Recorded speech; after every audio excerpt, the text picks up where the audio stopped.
This podcast you're about to listen to is an interview that I did with Charley Tichenor, the Facebook disruptor. And he has a crazy story from heroin addict and pizza boy to managing over $1 million a day for Nissan, and now he teaches how to do tons of this stuff. Charley's gonna break down what he calls his one campaign blueprint, how they're leveraging broad for massive scale, how they're being incredibly simplified and very focused with their advertising in a way that doesn't take 1 billion hours to manage. And then he shares his very strong feedback on some metrics like return on ad spend, ROAS, what so many of us in the advertising world know and love, and so many people flaunt it around. So please enjoy this episode with Charley Tichenor.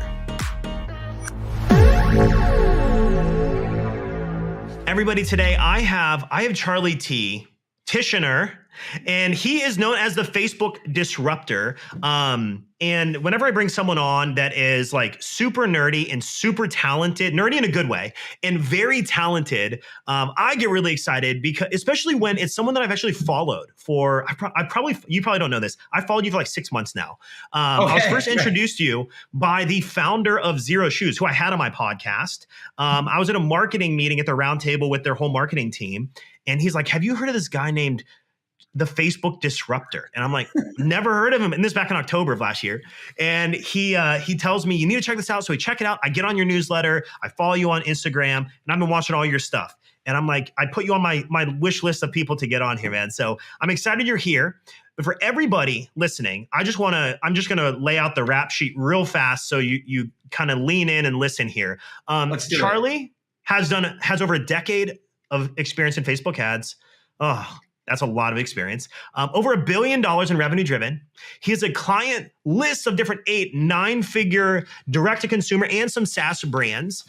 He has worked with brands like CBS Television, Domino's, Nissan, Jamba Juice, and New Balance. I bet your dad is so proud. New Balance, man. You even got to do some stuff. I was part of I don't know if you remember, about 5-6 years ago, New Balance tried to get younger. Okay. Like, it used to be like the Mall Walker brand, and then they tried to go to like late 20s, but I was behind that. We got into like 35, 38. But yeah, that was, at the same time I was doing Disney stuff, and I worked with Activision and, Levi's and Apple. And, I used to be, wow. I was supervisor of the LA office at Omnicom Performance Media, called Resolution Media. So 7-figure daily budgets for just a ton of evil international conglomerate companies. So it's been a lot of fun. That's amazing. So now you call yourself the Facebook disruptor. Why do you call yourself that? Honestly, it was originally CT the Disruptor. It was a Twitter account, because when I first got onto Twitter, because I was doing some stuff with D2C Newsletter and Pilot House, and I got a Twitter account and I hadn't had one. And I was just excited because I had, over the years before that, been banned from every Facebook group where people talk about ads because I was bad for business for every guru and their like nonsense funnels. And so when I finally made it back, I was like, I'm going to be able to talk to all the other people from the Disruptor group, because I was in the founding core 5-6 brands in the Facebook Disruptor group. 310 Nutrition, Purple Mattresses, Smile Direct Club, Movement Watches, and Match Group. Nice. I'm wearing a Movement watch right now. I love that. Nice. That's awesome. Okay, cool. And I was head up at 310 Nutrition at the time. But yeah, so I was part of the original core. And so I was just like, oh, cool. I'm going to meet up. I'm going to finally get the chance to talk to all these people again. And I realized that like none of them were public about it. But it took me like 3-4 months to realize that. And I had already basically been branded at that point. And I realized that the world had moved on from what I had seen in 2015, 2016 of all these people teaching really bad information. And so a lot of the things that I had brought were apparently really disruptive to bad thinking. And so I just kind of leaned into it. And to be fair, like it fit. And I try to say that as it's not there to be, I'm not trying to be, I don't want to be what I guess, argumentative or try to be contrarian. I instead want to focus on helping people think in a more productive manner than the myopic view that most media buyers have been taught to, because they were trained by somebody that doesn't know how Facebook works or don't care about business's bottom line as a standard operating procedure. And I think let's actually care about things that matter instead of the ego of the marketer. And that's going to make marketers a lot stronger and help prevent a lot of the damage that's been done by most marketers to most brands. Wow. It's pretty crazy. I agree with I love that. I think that's great. I think there's just so much. The problem in the marketing world, because we're both in it, and you've been no longer than I, is the ego is like the largest thing. I can't stand it. So when I see you'll never see me in front of a car in an ad. You'll never see my ads are goofy, us like having fun and doing stuff and your stuff that I've seen is very similar. So I love that you've really stayed true to that. So something that I watched not too long ago, and I think it was like a week and a half or 2 weeks ago. So you released a video and you called it From Delivering Pizzas to Running Ads for Nissan. Yeah. And I know in that at some point, I'd love to for you to just take us back a little bit here. Because I know at some point you were a heroin addict, a pizza boy, and now you've gone on to not only work with big brands, but now teach people how to do the same thing. How did those worlds even connect? Can you just bring us through that story to where you are now? Yeah.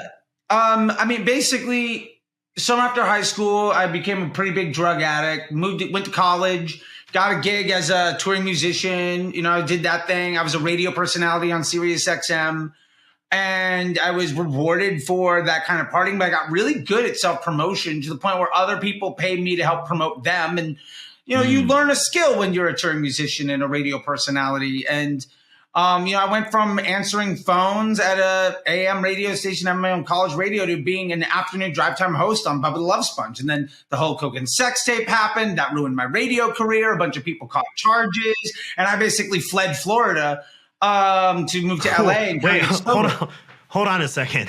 Yeah. Let's just rewind real quick. What happened there? Hulk Hogan sex tape. And how did you get tied into that? Tape. Bubba the Love Sponge filmed Hulk Hogan having sex with Bubba's wife, and they were in on it. It was like a Florida thing, whatever, and no judgment. But then leaked it to Gawker, and there was a huge scandal. And as a result, Hulk Hogan and Howard Stern were the underwriters of Bubba the Love Sponge's radio network on Sirius XM. It was an extension of the Howard Stern radio network. And as a result of that happening, they were just like, well, we're going to pull our funding. And I went from being an afternoon drive host with a couple million listeners around the world to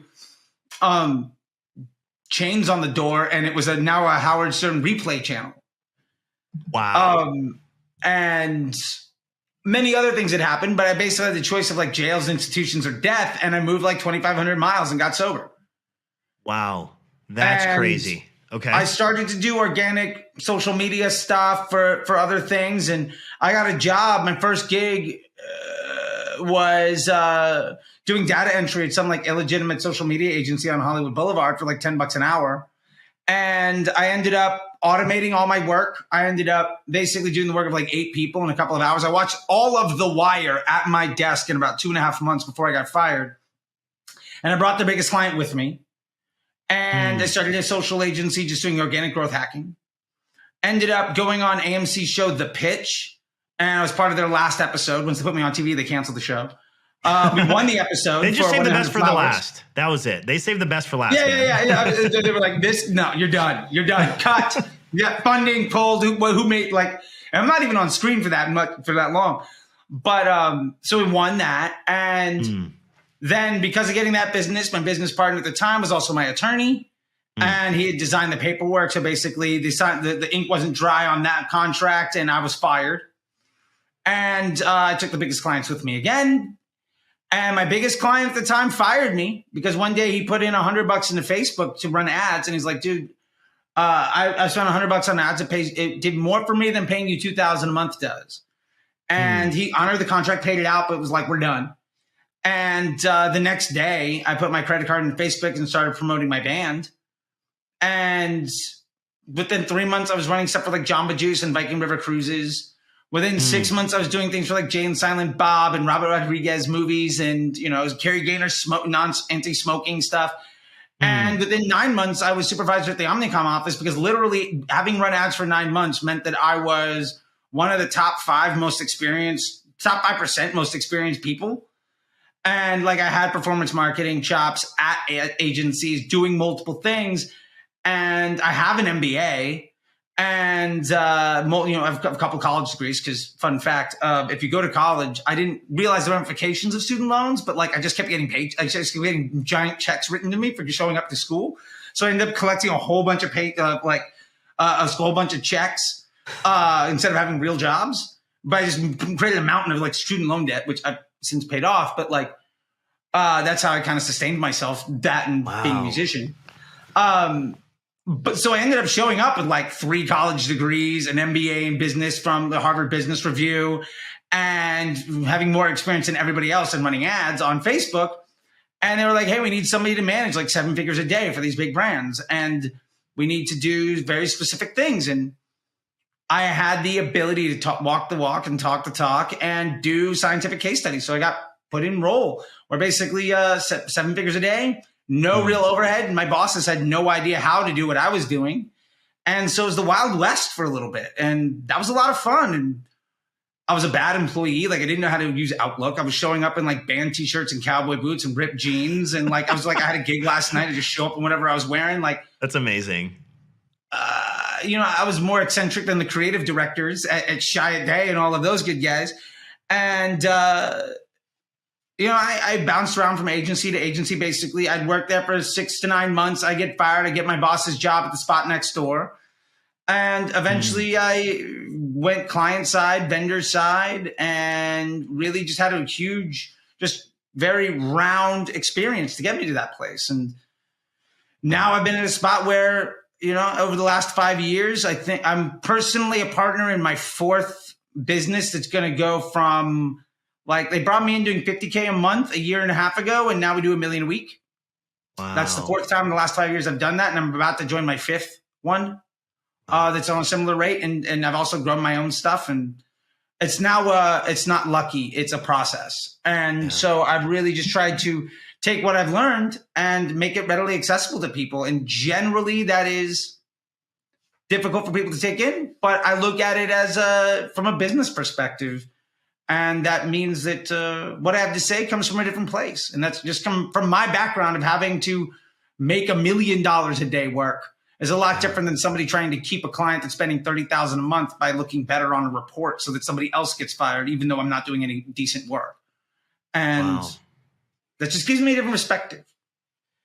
Every time I hear that's probably one of the craziest stories I've actually heard on the podcast, because I've heard some crazy, like from here to there, Zero Shoes, Steven Sashin came in, pitched on Shark Tank. They wanted all his business. He turned them down, and now he did 33 million last year, whatever it is. So like I hear stories like that, and I'm like, that's really inspiring. And then when you hear the ones that it's like, man, you were a pizza driver. You became a Sirius XM. You're busking. Fired from Pizza Hut. Like that's how bad of a pizza delivery. I took 3 months and they fired me. Like that's how bad I was. And I had to make choices every day between like gas, food, and drugs. Like so, like I know what that looks like. And to be fair, like this summer I'm going to buy a place in Chelsea as my like second house. It's been 10 years. This is stupid. Like it is ridiculous. But it's not anything that like I'm not necessarily special or unique. So I'm just trying to make that accessible for everybody. It's always inspiring to me to hear when someone hits that bottom of the barrel, when you hit that life-altering moment. And I feel that many people I had that moment for me, and that was like 6 years ago. Yours is really extreme to be in that position, man. But like when you have that, you feel backed in a corner. You have to choose. Am I going to fight? Am I going to leverage this pain, this fear, this everything that's going on to change my trajectory in a good way? Or am I going to let it just demolish me? And to see that you were able to do that, to move into where you're at, you're about to buy a new place. You have 4 going into, I think you said your 5th business. That's unbelievable. That takes a lot of mental fortitude to continue to do that, man. Well, thank you. Yeah, I'm stubborn. I'll put it that way. That's awesome. My wife would agree. I probably share similar tendencies, man. I like it. Hey, it works for some people. You just got to figure out the social aspects after that. I want to talk. So you have something that you call the One Campaign Blueprint. I would like to talk about that if that's okay. But before we do, though, I want to talk about mental fortitude. One of the greatest things, because I teach a lot of Facebook ads myself for e-commerce, and one of the biggest barriers I think to many people winning is mental fortitude. They trust their emotions and they don't trust the mathematics of the situation. They let their emotions get in. They start touching things. And there's something you said in a video that I wrote down that was really interesting to me. And you said, if you spend $1 million a day, you go to sleep and you make a mistake with a comma, that's a $50,000 mistake. Yeah.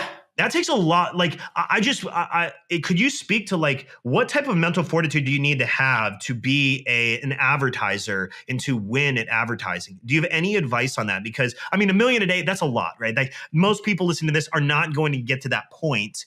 Sure. But like it requires a lot of mental fortitude to do this. And that was like an extreme example you said that really just stuck out to me. Yeah. I mean, I think there's something in there's a certain level of, I think good entrepreneurs have dumb confidence. And to be fair too, I think a lot of anybody that excels, great athletes, great musicians, like you can't be that good at something if you're not willing to say, yes, everybody knows this is everybody knows this, like you're not going to be whoever it is. But like, the only people that stick with it are the ones that ignore all of that. And like, when I first did it, the first like week or so, like I think I would never sleep more than like 30, 45 minutes at a time because I'm terrified. Right. And then it's sort of like, I think the fear is a lot more damaging emotionally, mentally, and like physiologically than actually having it happen. It's like getting punched in the face. The fear of getting into a fight is so much worse than actually getting hit. Like you get hit and it sucks. But the pending fear of that happening forever and just avoiding that is so much more damaging to who you are than it actually just happening and moving past it. And I was lucky enough that, in that first 7 to 10 days, I legitimately made a mistake. It was like a $53,000 mistake on an ad spend for like, I think it was Wheel of Fortune during Sweeps Week. And it was nothing other than just like, like a typo. Wow. But like, I mean, when you're spending $1 million a day, a typo can do that. You know what I mean? Yeah. Because that's also like nothing. Like if you're spending 10 million a week, $50,000, oops. Yeah. Oh, well, like it's, and that's staggering. But like, it takes that spot. So I've ultimately had these spots of what I like to do is address what is the biggest fear? What is the biggest obstacle? And then can I obsess over overcoming that and really trying to take on whatever that thing is so that I can move on to the next thing? Because the honest truth is there's always going to be the biggest fear. There's always going to be the biggest obstacle. And also, like, as a kid, like if my parents like, oh, I'm going to take away your toys or whatever it is, something else became the most important thing. Like no matter what it is, something will take that slot. But if you can address that biggest thing, every time you overcome it, you're going to get more and more momentum and take big leaps forward. And you're never going to be able to move mountains if you worry about the pebbles. If you're just trying to do all the small little things, you're never going to get anywhere. Wow. Yes. And, and I say, like, I just, I did another video about like $50K a month, how to get to that place. And what I realized when I was at the ad agency is the people I was working next to at Omnicom or wherever else, just because we mentioned them earlier, if they did a really good job, they might make an extra $1,000 a month next year. And that's amazing. But we made a 20% commission on a 7-figure daily spend. I was generating a couple $100,000 a day in revenue. And I was getting paid $75,000 a year. Wow. Like that puts perspective into just the magnitude of everything. And so for me, what that did was, it numbed me to the fear of the failure because the reward of embracing that and then overcoming it was so much more. So I just, part of the reason I was a bad employee is because I actively went out and did as many weird things as I possibly could with ridiculous budgets. Some of it I wasn't allowed to do. To be fair, it was probably a good move for them to move on. I wasn't a great employee there, but I learned a lot. And I've been able to share a lot of that with other people. So me being a bad employee there does more good than bad, I think. But the mentality of, I almost kind of got fatalistic. I was just like, I'm going to screw up. There are things that are going to go wrong and I can't plan for them. So let me put myself in the place where I have the most to gain. And then it becomes a game of just overcoming that biggest barrier. And that is massive. I don't know any successful people that don't get to that place by obsessing overcoming the bigger problems. The avoidance of solving the bigger problem doesn't get you anywhere. That's good, man. There's always going to be the next biggest fear. And you know, I believe advertising, especially paid media buying, is such like a mental fortitude game that you level up as you go. Like I think that you ascend through levels. The first time you spend 1,000 a day or 2,000 or 3,000 or 5,000 or whatever that is, $1 million, you were like thrown in the deep end, it sounds like. Yeah. But for the rest of us that are like growing our businesses, you start to tear up through this, but you have to have mental fortitude. You have to trust the process. You also have to try to like break things to get to that next level, it sounds like. Which if we could, I'd love to, let's segue into the one campaign. Like if we're going to get a little tactical, sure. You've run a lot of ads and I've seen this, or you've run a lot of ad spend in your experience. And I have a lot of different campaigns going, a lot of accounts we manage, different types of campaigns, et cetera. But I've been seeing this ad for a course you have called the One Campaign Blueprint. Yes. You'd be willing to share that with us a little bit? Yeah, sure. I mean, and at a very high level, basically what we're talking about is Facebook's a machine learning algorithm. So what are you teaching it? And if you are looking at Facebook as an investment portfolio, like an investment banker, why are you investing in places that aren't the best investment for your business? Maybe I want to invest where I'm getting 20% return versus a 5. So every time I invest to get a nickel, I'm losing 15 cents because I could be getting 20 back. Or maybe I want to invest in the 5 because I can do it at 10 times the volume of getting a 20% return back. Mm-hmm. And if Facebook's a machine learning algorithm, how do we design ourselves to best take advantage of doing that one job really well? And even at $1 million a day, I can tell you that I didn't run out of opportunity. And that's back when CPMs were like $2. So like, woo. Oh man. The glory days, man. And that was before, to be fair, too, there was no pixel. Like there was no such thing as a conversion campaign at the time. Like I remember when the pixel came in, and to be fair, that put more people out of work than iOS 14 ever will. I feel like I'm just sitting in like my grandpa's living room, and he's just telling me stories about the good old days before the pixel and the good. Yeah. Because I wasn't advertising them. The pixel was around when I started doing it. Gotcha. So then we get into, okay, well, if what we're going to do is say, I'm spending 300 a day, I'm spending 5,000 a day, I'm spending 50,000 a day. How do I make sure I'm spending as much of it as possible for the single best investment for my portfolio? Which is really just amplifying my business model. Jordan's is by no means the best selling, is by no means more than like less than 1% of Nike's revenue. Like the Big Mac is way down the list of where McDonald's makes their money. Right? Like the Corvette isn't what Chevrolet pays its stockholders with, right? Like that's not, but you lead with what gets people into your business. And so with that being said, I think so many people make the mistake of having, well, I'm going to promote 3 offers. Why? 2 of them are objectively worse for your bottom line. And I do see people saying, well, you've got to promote all the things in the store. And I know a guy that's very popular in this space that's come up with this concept of contribution margin by ad and all of this stuff. And my point to that is like, you have no idea because you also don't know where anybody is in their customer journey. You also are chasing a lot of things. And the reason your accounts are unstable, the reason your business is so dynamic is because you're feeding into it by you're trying to solve lack of confidence and instability by introducing more instability. Like the more creative testing you do, the more you're investing in things you don't have confidence in. Like you're hiring more employees so a larger percentage of your work getting done in your business today is by people on day one. That's not how you're successful. Yes. And if you know one thing makes you if 80% of your money comes from 20% of your product line, why are you promoting the other 80? Oh, it's a liability. Hallelujah. And that's not the role of Facebook. So in the campaign structure, how do we best leverage Facebook's AI to become a good business partner to Facebook? Because ultimately what we want to do is position ourselves to be the best business partner to Facebook so we get the highest quality impressions. So we show up as second in the newsfeed, not 10th. Mm-hmm. Like if you're the second, if you're above the fold on Instagram, that's earned and it's cheaper than being 15 minutes into a doom scroll.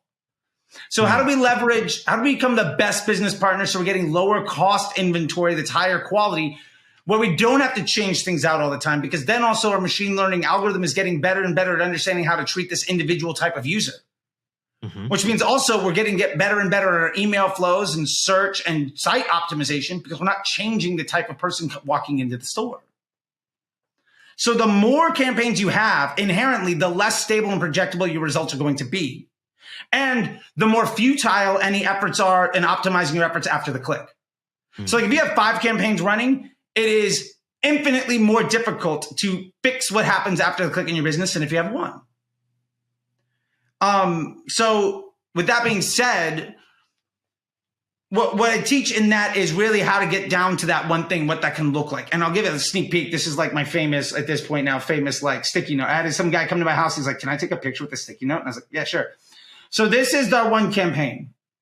We have one ad set that has our winning post IDs. Proven constants. They might not be the best ads in the world, but they're the ones that earn the most spend, that have the most stable output. Mm. And we also know where they sit in the funnel by measuring their CPMs and their frequency. We know that some of them are prospecting, some are retargeting, etc. Then we have 1 or 2 dynamic creative tests following 3-2-2 method, which is something else we can get into at another time. We might not have enough time today, but Google 3-2-2 or ask ChatGPT. Apparently it's in there now, which is fun. It's nice to know that I've contributed to ChatGPT. And the idea is these are all targeting broad, so age, gender, location, and it's a CBO. And so basically any ad that gets delivery has earned that delivery based on the meritocracy of the end user experience. How good am I as a business partner to Facebook? Mm. And then if I'm a good business partner by giving people content they want to see, and that positively moves the needle across my entire business, my unit economics of the acquisition of revenue, then it's good. If it doesn't, then it's bad. And the more complicated your ad account, the less likely you are to be able to point to any one ad and say, well, the ROAS on this is great. The CPA on this is great. And I'll say, great. What happened to your bottom line because of that ad? Well, like, I can't know because I'm running all this other stuff. Like, okay, so what you told me is you're spending a lot of money and have no idea what anything's doing to your bottom line. Mm. That to me sounds terrifying. Right? Like if I'm spending $10,000 a month and that really matters to me, if I'm spending $10,000 a day and that really matters to me, and you can't tell me the impact of any one of those investments on my overall efficiency as a business on the acquisition of revenue, then what are you doing? Because like you telling me that you have no idea what you're doing and you're trying to just kind of measure these amorphous things in some way that you can't describe to me. So as a business owner, I'm looking at it and saying, I'm giving you my money to manage what's going on, and you can't tell me what happens as a result of it. To me, that is a negligent financial manager. And sadly, that probably represents 95% of people running Facebook ads, which is why 90% of ad agencies fail 90% of their clients. Yeah. So the one campaign blueprint talks about that stuff. And in Disruptor School and the Facebook Ads MBA program, we get so much deeper because that's easy to set up. Mm-hmm. It's now what do we do with that information? Because Facebook is software, so it works the same for everybody. That is the most efficient way of managing your ad account like an investment portfolio to leverage machine learning for stability, where you have an appreciating asset, so your ads only get better if you don't touch them. Like literally, if you do nothing, it'll just get better over time. And then how to strategize around what tests to run. And then all of the other things, now that Facebook is 45 minutes a week, what are you going to do with the rest of your business and the rest of your time? So like that's what it's all built around. So the one campaign sort of teaches you that introductory piece. Disrupt School says, all right, how do we do all of that plus all of the other things in the business? Like, and we have courses in there for master classes in there from like Sarah Levinger on consumer psychology and stuff from this guy, Glenn Rudin, about brand positioning, me on PSM, which is what you should actually be measuring, not ROAS or silly things like MER and contribution margin, whatever. And we're also getting stuff in from Buddy Raoul. It's going to teach like Google Ads, Google search for Facebook marketers. And how Jesse DeBear from Mute 6 is teaching like how to do onboarding as an ad agency. So all the people that I know that are excellent, you get to learn from all of them about how to do all the things now that Facebook is easy. Because Facebook itself is extraordinarily easy and simple. And if you don't feel that way about it, it's because the people teaching you how to use it fundamentally don't understand how it works, or the way that they're defining success isn't aligned with what you need from the investment. And I don't know that in most situations that's not out of neglect or malice. I think it's a lack of overall exposure to the impact of your work. And just, I've been in situations where you literally, like, when you're spending $1 million a month, $1 million a week, $1 million a day, and you're not the only person at the table spending, and there's like Deloitte on the other side of the table, you need to have a really good answer that's stable enough that they don't need you. Otherwise, you're never going to be able to exit the business. And all you really ever did was build yourself a day job where you're going to work harder and harder and harder and bring home less and less and less. Because I know plenty of people running 8-figure businesses that take home a lot less than I do.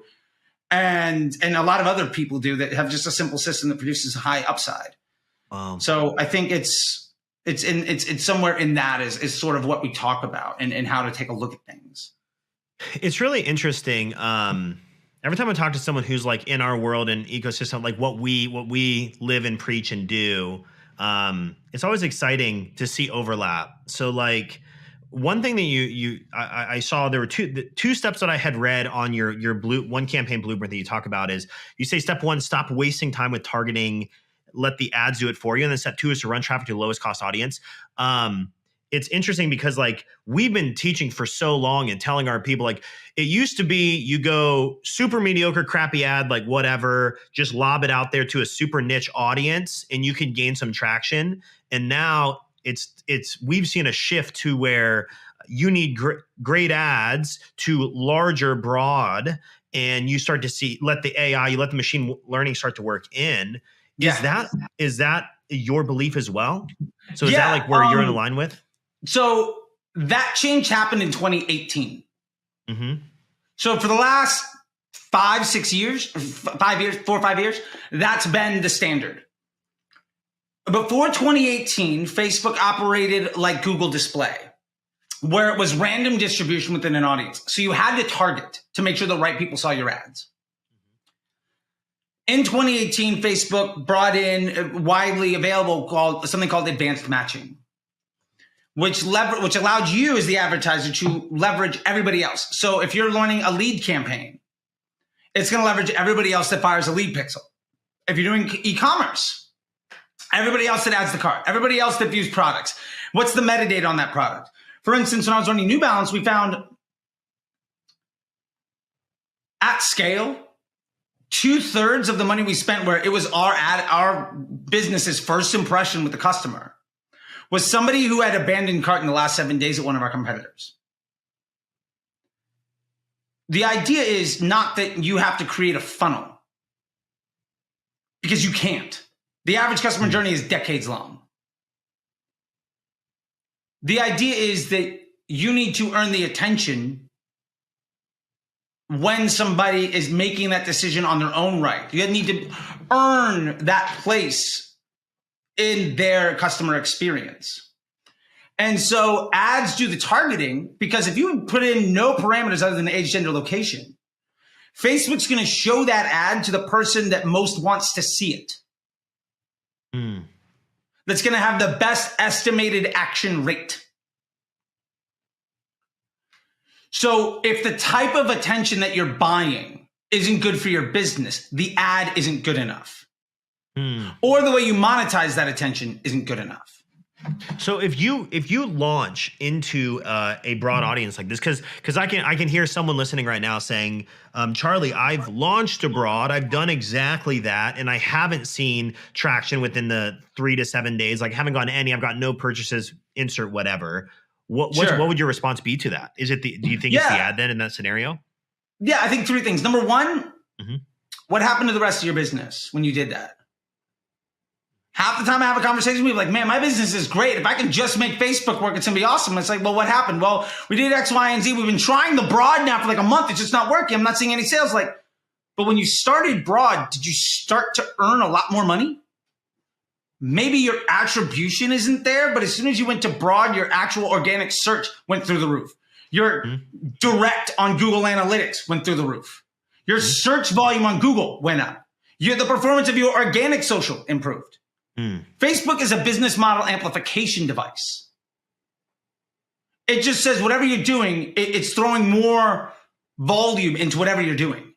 So I don't care if my results look worse on Facebook, because that doesn't matter. The platform level performance means nothing. What matters is money in, money out.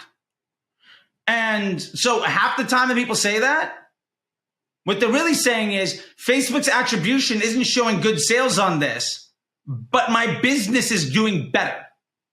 And so my thing is, why are you going to stop the thing that's helping you be more successful? Yeah, that's good.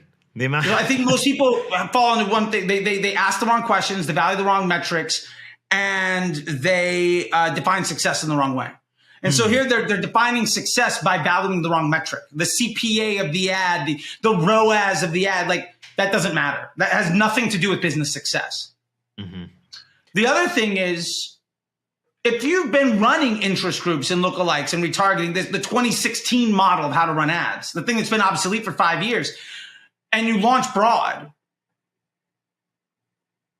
you're not good at making broad ads, and you've trained the machine to need those training wheels. So you have to invest in teaching your employees how to do a different job better. And so don't abandon it right away. Start it at some manageable level. And then as it begins to outperform the worst thing that you have, let it take a larger percentage of your media spend.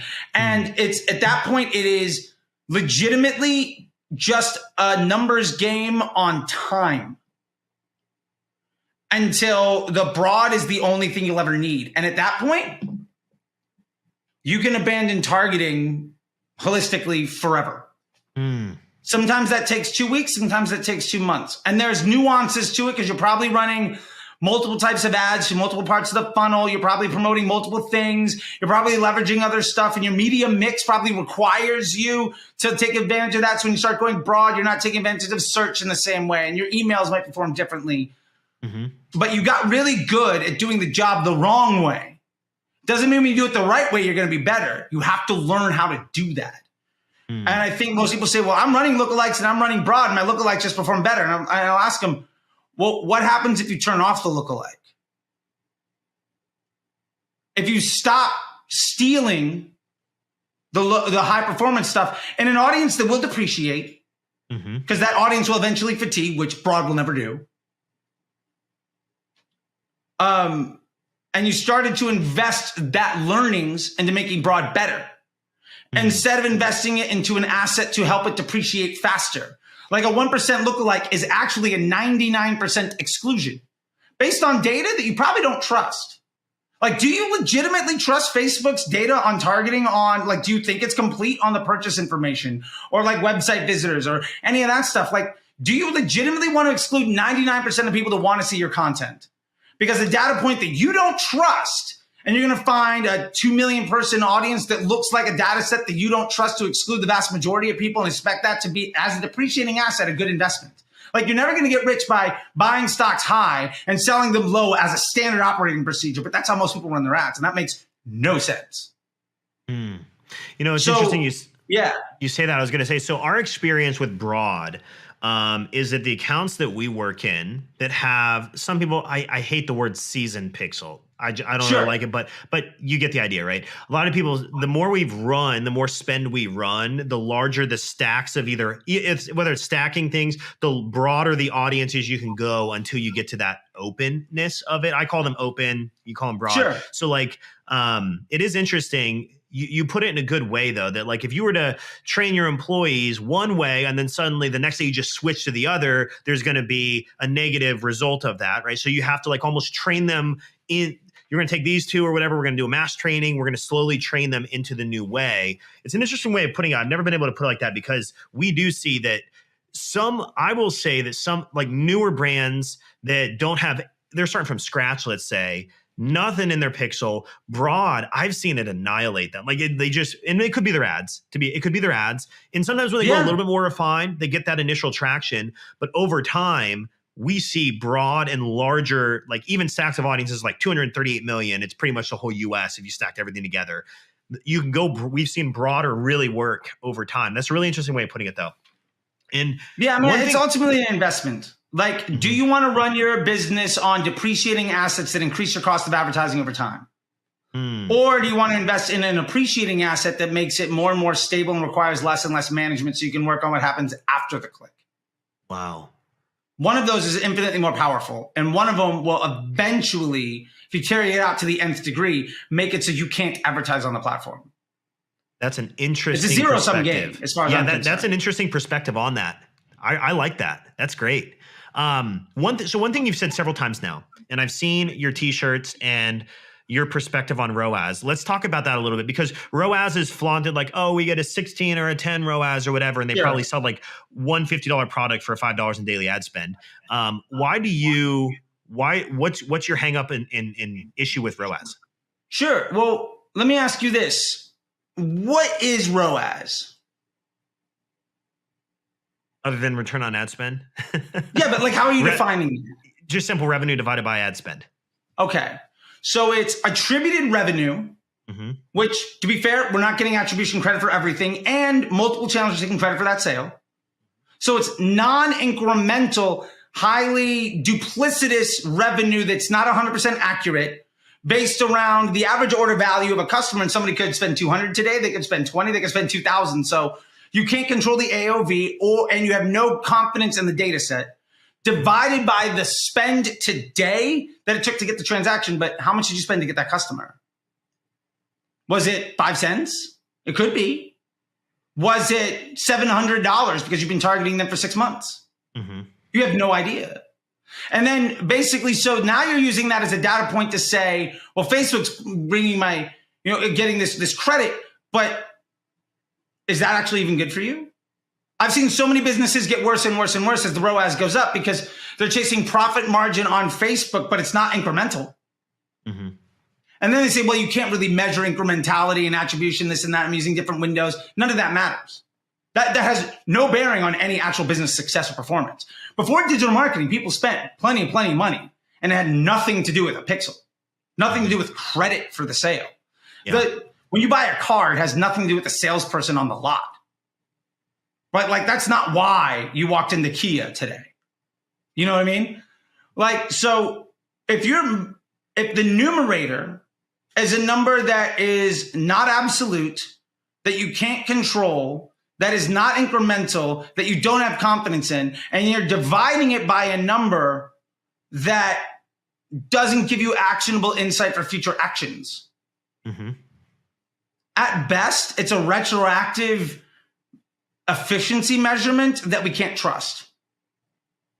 So if neither part of the fraction is actionable data, why are we doing it? And at the end of the day, like, why are we even looking at ROAS anyway? It's to pick what ad to run, pick what ad set to run, what campaign to run.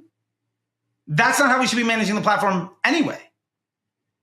Like, we need to know, does this ad get more spend? When it gets more spend, what happens to the bottom line of my business across all marketing channels? Well, that has nothing to do with ROAS. There's plenty of times where the ROAS goes down because you're feeding top of funnel. Now you're searching direct and organic and email and everything climbs. So that's great. My point is, ROAS itself is a fictitious number built to help digital marketing companies take more credit for everybody else's work, and it's not actionable. I think if you focus on just chasing it, you can make your report look good.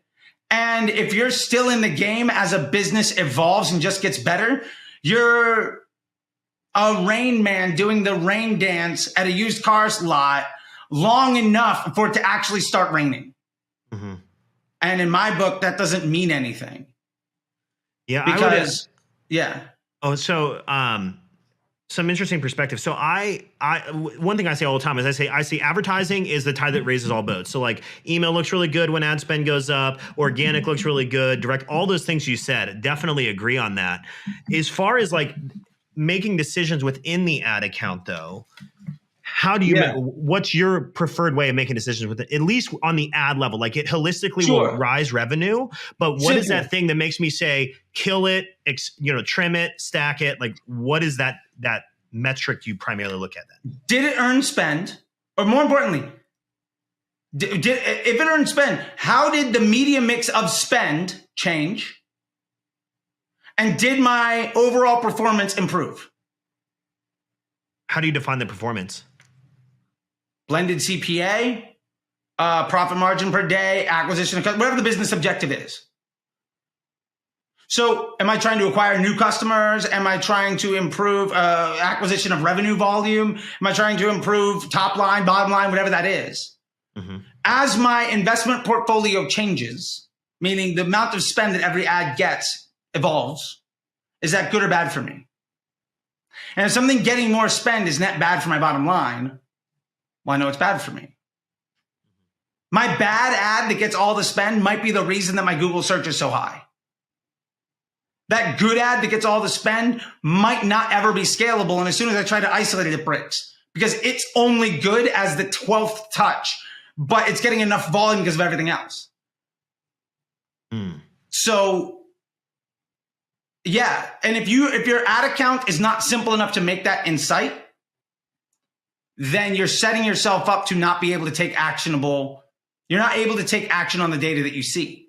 So I would say your ad account architecture is a liability to the success that you want to have because you've set it up in a certain way where you're not able to actually point to the net impact of any dollar spent in any place. And again, if you can't tell me the impact of my investment portfolio on my bank account, why am I giving you any money at all?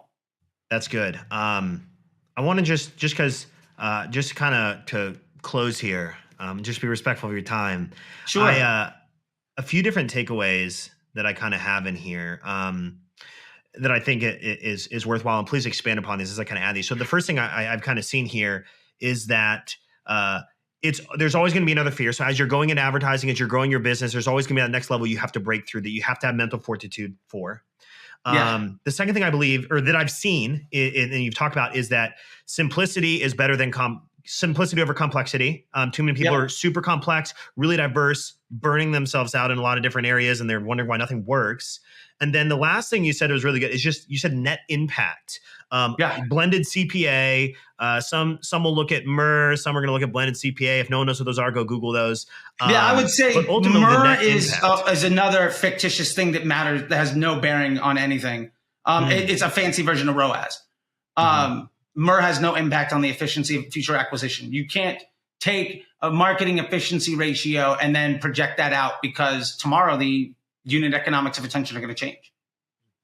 So that also lacks any actionability, just like ROAS does. It's a higher level, so it's a higher quality lie, but it's also ultimately at its core the same ego-based metric that doesn't improve anybody. Like you'll never watch Shark Tank and say, "What's your MER?"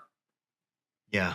You'll never see anybody say that. And they'll like that because that doesn't matter. Like a good MER is completely dependent on 1,000 other things. And honestly, answering those 1,000 other things makes the question of MER completely useless. One thing they do ask is, how much does it cost to acquire a customer? That is one thing that they say. Yeah, that's your CPA. Done. How much does it cost to produce your product? That's your COGS. How much is the customer worth? That's LTV. Boom, there's your PSM. How much more can you spend to acquire a customer at scale? That's the only question you need to ask. That's profitable scaling margin. And I've got an entire masterclass on that in Disruptor School. So you can run your business like it was a Shark Tank inside of your school instead of some 24-year-old kid that wants to decide whether or not they want to do this with the rest of your life and giving them all the money for the future of your growth and like struggling when it doesn't work out because you've trusted somebody that has no idea how business works, that has been taught to value their ego over your bottom line. And oh, shocker, like it's not good. You just described 98% of marketing agencies. Yeah. And it's not a slight. There are very good ones out there. It's just you got to know what to care about. But yeah, dude, thank you so much. My handle's down over here. It's at CT the Disruptor. You can also check me out at disruptorschool.com. Follow me on all the things. I'm literally on every social media platform posting multiple times a day. And I'm wide open to any questions that anybody has. And if you disagree with anything that I say, you have an alternate take, please challenge me and have that conversation because that's how I get better. And like, I'm very open to it and I love it. And as much as I give out, I'll take, and we'll go out for sushi afterwards. I love it. One final thing I'm going to close on, and this is actually a quote from you, Charley. In a recent video, you said, ultimately, I should be dead right now. So every day is a gift and I try to give it back. And I appreciate you, man, for giving this back to our audience, for giving this to me, man. I appreciate you. If you guys don't follow Charley, you need to. He is level 100% every single video, and I appreciate that. So, man, thanks for being here. Everyone, you've been listening to the E-Commerce Alley podcast, produced behind the scenes of the legendary Dylan Count, and we'll see you in the next video.